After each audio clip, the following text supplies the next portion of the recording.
My name is Jim Beiser. I have the privilege of chairing the Board of Directors of the National Council on Science and the Environment, or NCSE. In my day job, I'm a professor of climate adaptation and international development at the great University of Arizona. NCSE is a nonprofit organization that was established in 1990, whose work reaches across our great nation and beyond. NCSE works to strengthen the role and use of science and higher education in environmental policy and decision-making. Our work and programs include interdisciplinary research, scientific assessment, information dissemination, training, and curriculum development.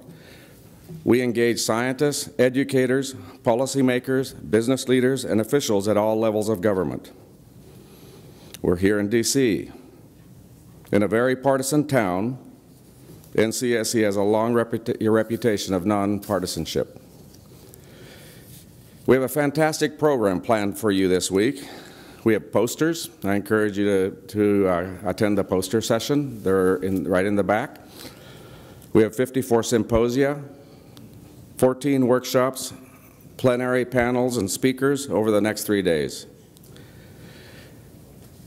None of this would be possible without the extraordinary contribution of many people and organizations.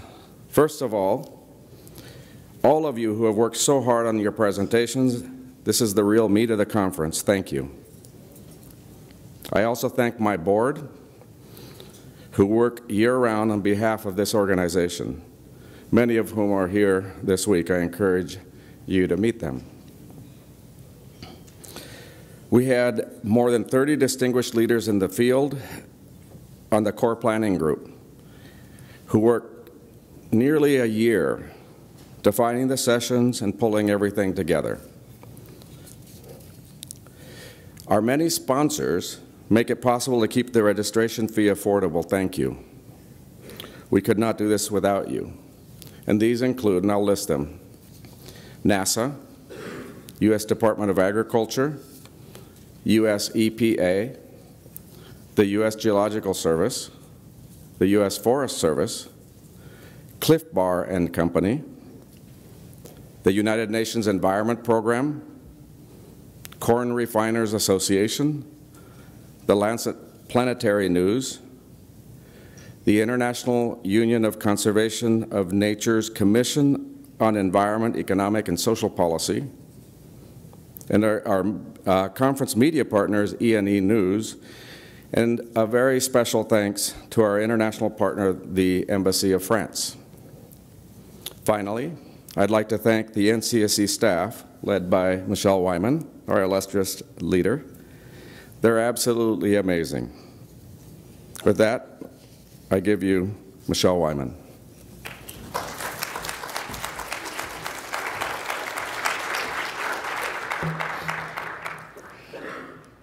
Good morning and welcome. It's always such a good feeling when we get to this point. It's only my second time at this rodeo, but I got to tell you, it's so nice to see you all here, particularly in light of yesterday's weather. I know a lot of you came in late and spent a long time in airports unplanned, and that's never fun. Thank you for making the effort and the time to join us. Thank you, Jim, for your kind introduction. I'd like to thank you directly, as well as the entire Board of Directors, for your ongoing leadership and dedication to NCSE.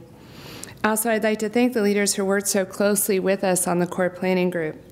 Without the incredible team of people I have the privilege of working with every day, the NCSE staff, this conference, the new website for the organization that we launched this morning, and the upcoming initiatives in 2017, as well as historically the long-standing programs that are the foundation of NCSE, would not be possible. Thank you. And finally, to echo Jim, I'd like to thank the sponsors who have helped make this conference possible, and very specifically the volunteers. There are many of them here that have helped us and will continue to over the course of the next 3 days. To set the stage for the days to come, let's take a few minutes together on where we are today. The very recent and extreme shifts in the political landscape have imposed a tenor of uncertainty across campuses, classrooms, laboratories, and touched all parts of our society. The growing trend of disinformation drives home the imperative for us to hunker down, grit our teeth, and stay steadfast in our work, to look for more opportunities to work together, align research efforts, reach across campuses to strengthen higher education, look for new and additional allies and collaborators, and to invest in strengthening the community we're a part of, our community of scientists, researchers, deans, directors, teachers, policymakers, thought leaders, and most especially students, young people. During this time of uncertainty, like many of you, I've sat with colleagues, friends, mentors, and students who are bewildered and frightened. As we find our footing going forward, I have been encouraged by the number of people who have not only reached out, but also across the table, across the country, different parts of the world, and across political lines. And it is the people who have political beliefs and positions different from mine who have reached out or been receptive when I have, who give me hope. As I have thought about the remarks I would share at the outset of our conference, it occurred to me that during a time of uncertainty like this, we need to steady ourselves not only by leaning in, but by leaning across to find hope and to inspire tolerance, to listen, to look for the opportunities in change, not be defeated by the change.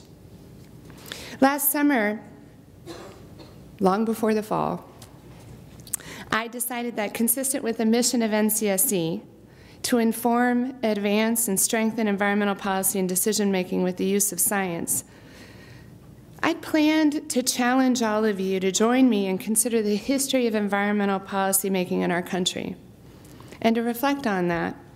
The early 1970s were an incredible time for the environment in the United States.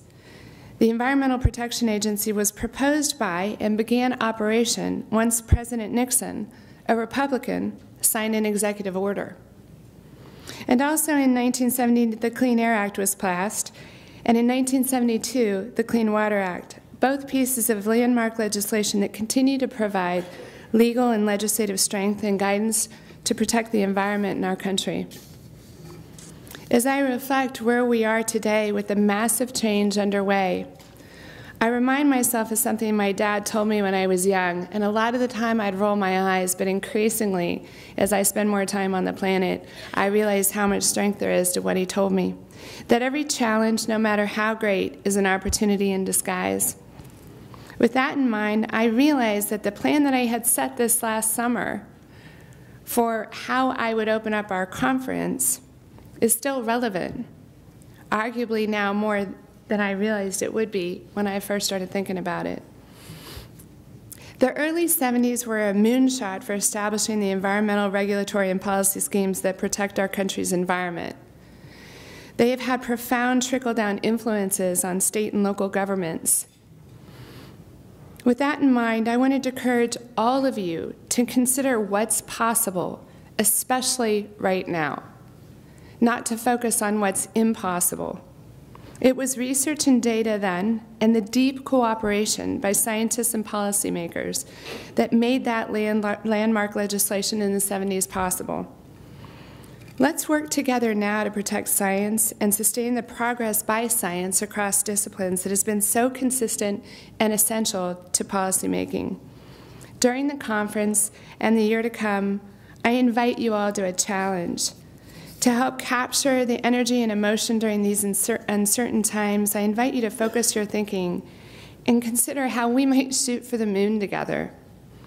A successful moonshot requires a sufficient understanding of the basic science underlying a problem in question so that efforts can be focused on engineering a solution. This is what you do. What challenge do you want to solve through your work? What audacious goal do you have? What's your big idea? What's your science moonshot? What can we do together now, despite it all? During the coming days we spend together, I hope you will consider the neutral and collaborative space that is the NCSE community that you create, you formed. I'm not a Pollyanna. I understand the challenges of our time, particularly this time. And I choose to look at this as a time of opportunity. I hope you'll join me and share your moonshot thinking. It helps me get up every day. The sun shines. We'll figure this out. Let's reflect on the banner years in the early 70s for science and the environment, and let that be our inspiration.